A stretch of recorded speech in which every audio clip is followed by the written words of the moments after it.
This is a reading from the Gospel of Luke, chapter 10, verse 38 and on. Now, as they went on their way, he entered a certain village where a woman named Martha welcomed him into her home. She had a sister named Mary who sat at the Lord's feet and listened to what he was saying. But Martha was distracted by her many tasks, so she came to him and asked, "Lord, do you not care that my sister has left me to do all the work by myself? Tell her then to help me."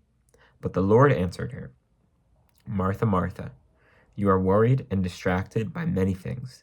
There is need of only one thing. Mary has chosen the better part, which will not be taken away from her." So I love this verse here. We're going to talk about what to focus on.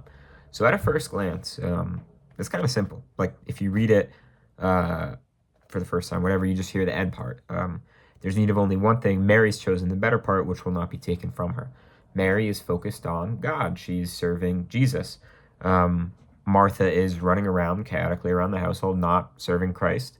Like, what is she doing? It's kind of obvious. Like, focus on Christ first, right? That's it. That's the lesson.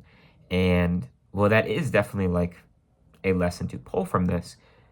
If you read it deeper, not deeper, but, like, read it over a couple times and, like, some minor interpretation from, like, the time period, it's a little more of, like, oh, like, wow, that's really saying something. And the key to interpreting this passage is that both Martha and both Mary are serving Christ, or trying to serve Christ to what they think is the best of their ability. And in a sense, that the debate that commentators have debated over this passage is, what is the best way to serve Christ? And we know this, well, obviously, Mary is at the Lord's feet and listening to what he's saying. Mary is there with Christ. And Martha is running around. Now, it doesn't directly say in the passage that her tasks are for Jesus. However, Mary and Martha, sisters, welcome Christ into their home, and it is very likely that in the time that they're gonna, do stuff for Jesus. Maybe I thought of it like, I don't know, when I was reflecting, like Martha's running around getting like hors d'oeuvres ready. And we can also tell this that Martha is serving Christ because Mary's with Jesus. Like, imagine you have people over, like someone just starts talking to guests, and then your mom's like, "Hey, you got to help out." Like, you're helping out to serve the guests. So it's not like Martha is like mad at Mary because she's talking to Jesus and wants, to do some other thing, like some random like plumbing issue or other thing with the house. No, Martha is still doing many tasks for Jesus, like running around for the hustle and bustle. Again, I think it's just in my mind, it's kind of funny picturing, like, I don't know if they had hors d'oeuvres or like appetizers, or Martha running around getting appetizers ready. But the point, which I could have made a lot more concise, but the point is that they're both serving Christ. And now commentators have divvied this up as the difference between contemplation and action. Mary is at the Lord's feet, listening, quiet, focused, contemplative. Martha is running around actively doing things, hustling and bustling for Jesus. And one point that commentators have made on this is Jesus saying contemplation over action. However, a commentary I really liked from Bishop Barron is he's saying that could be, one thing you derive from this. The point is more what you focused on.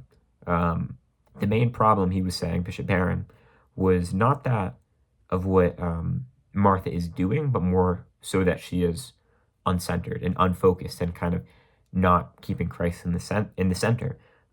There's kind of some keys to do this. One thing which is just kind of funny he pointed out is that they are recognizing Christ as Lord. Martha says, "Lord, do you not care that my sister has left me to do all the work by myself?"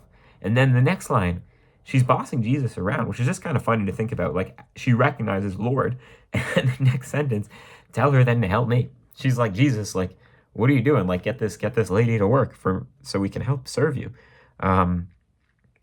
which is just kind of funny.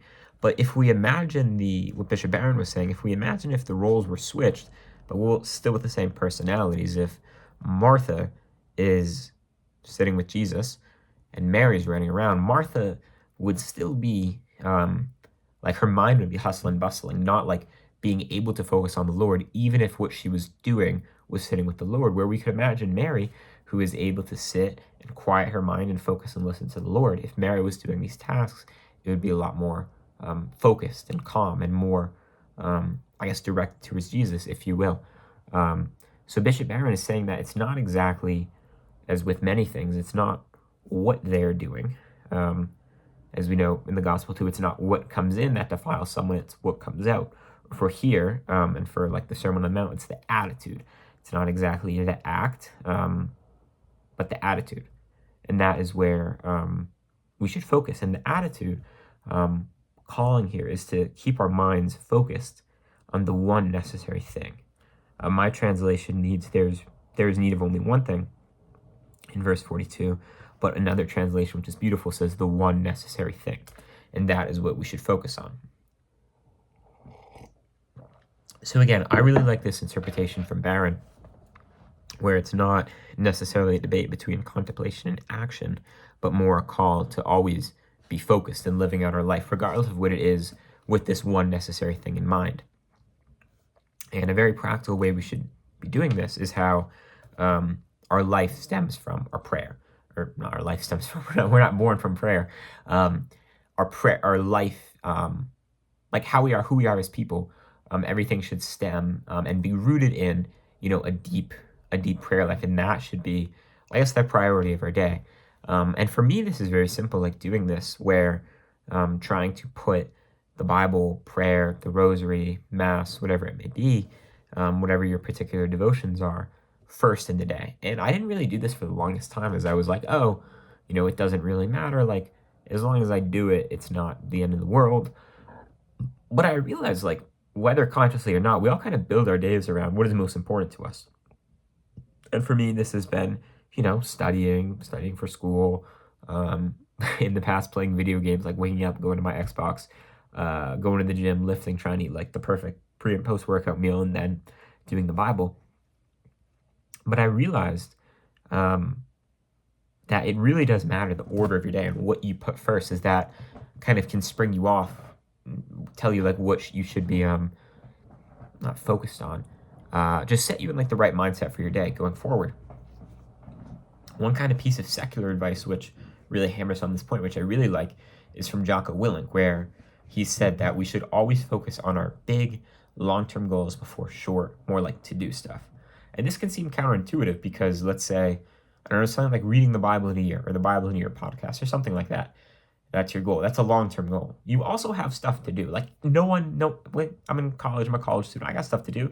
People to see, I don't know, like emails, schoolwork, all this little, getting over a cold.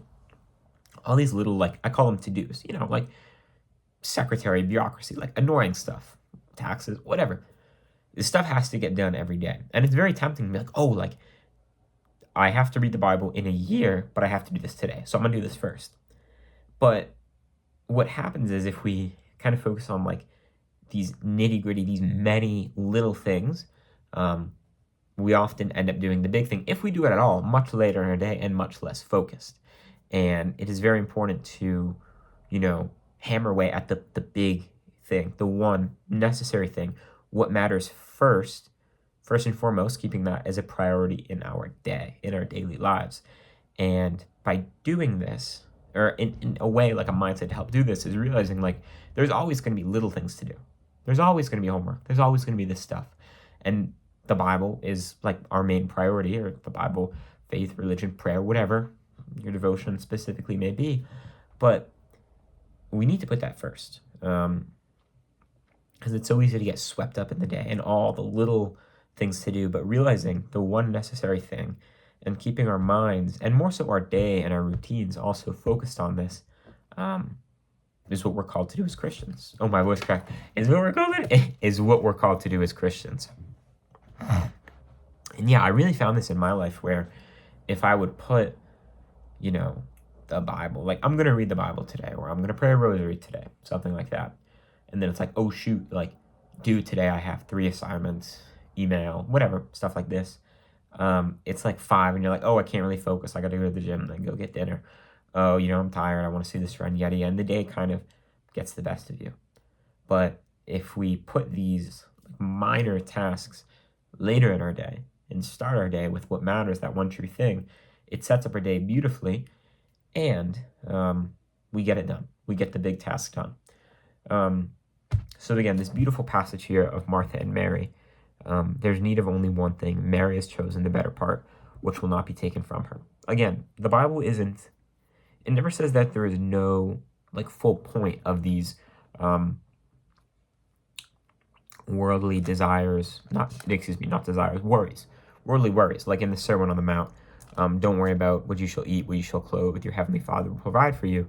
Verses like that. Jesus isn't saying like it doesn't matter if you are unclothed or don't eat. Like he's not like wiping away the necessity of these things, but more they're trivialized and such a minor concern in comparison to Jesus and to, as Mary's doing, sitting at the Lord's feet and listening to what he was saying, or more so focusing on Jesus. And we can do that in many different ways. It doesn't have to be strictly contemplation. An active life can do that as well, but allowing prayer and our prayer life to shape how we view our active or contemplative life, or however our life may live, however we may live our life. Yeah, that's it. Just do the faith practices first. That's it. And it is kind of like, again, I got into self-improvement before really my faith, and there's all these little things like, oh, like do the big task first in the day, like for productivity, like do your big studying first in the day, do your workout first in the day. You do what the priority is first in your day. And as Christians, our priority is God, unless our faith practices, Bible, prayer, contemplation, rosary, mass, whatever, your devotions that matter the most to you and you're called the most to are. We do those first, and we focus on that and realize how, if there's only one thing we could do, like what would that be? Prayer. That is and should be the foundation of our lives, and to build our lives and our days and our routines off of that. God bless.